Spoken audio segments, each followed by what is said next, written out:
it hadn't really been too long since that last update. I can still hear the bridge. I hadn't gone but maybe 2 bends, if that. Water's low. So low that I've thought really hard about turning around, putting the boat back in the truck low. And I'm a pretty adventurous person, so for it to be that low, you know I'm being serious here. But I'm pushing on.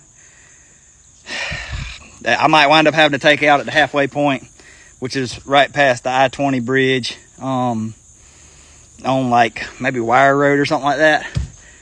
Because I don't know, maybe it'll get better by then. But it's low here. I'm not gonna be able to do any of the sections above this until it rains, because I'm dragging bottom most of the time.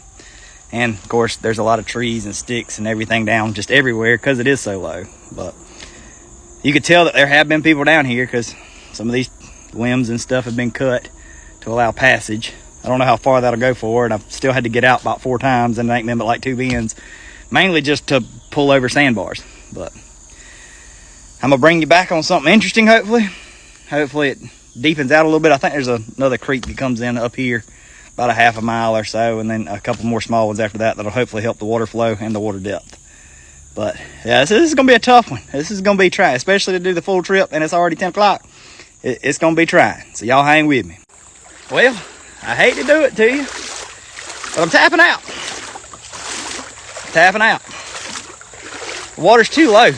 Like, I'm spending more time doing this and pulling through stupid crazy log jams, and it's not gonna let up. The river's not getting deeper, so I'm probably just gonna walk back to the quarter, probably just a quarter mile back to the boat ramp instead of trying to quote unquote paddle it, because all I've done so far is get out and walk and pull over logs and stuff. So it just, if the water was higher and I wasn't dragging the ground so much, maybe if the water was higher you could get over some of these logs. But I hate to admit, but I don't feel like it's worth it right now. And that's a hard reality for me to come to. But I told you I'd share everything along the way. I think what I'm gonna do, like I said, walk. Literally, I'm not gonna paddle it because my paddle's touched the ground the entire time so far, and I have gone through some pretty hellacious pullovers, which I'm gonna have to pull back over. I went up to my chest over when I come over the edge of one log, which is aggravating because it does seem to get deeper around the logs. But like I said, it's just not worth it.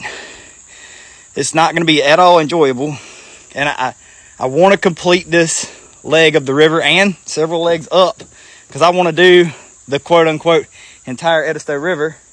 I know exactly the point that I want to get up to finish, but if the water level's not right, I hate to say it, I'm not saying you can't do it.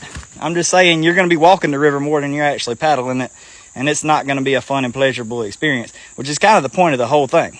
So I'm gonna find a way back to my truck. I've already taken my boots off, turned my pants into shorts. I've been using my flip-flops, but so if I'm just gonna be walking on the sandy bottom of the river in less than knee-high water, I'm gonna just keep it barefoot, get back up here towards the ramp, or well, not even the ramp, the side of the road, throw this thing in the back of the truck, and I think I'm gonna paddle from Davis Bridge Road down to Springfield and call it a day. So that's gonna be my new put in. That's where you'll see me next. I know I can enjoy that section of the river. I've done it quite a few times. I will have some logs to pull over, but it won't be near as bad as this hell that I'm going through. I will make a follow-up video when I get here back to the ramp of me putting the boat back on the truck, so y'all know I made it. But I hate to tap out on you. Sometimes a man just got to know when to call it quits. Appreciate y'all watching. Sorry to disappoint, but I'll see you here in a bit, Lord willing.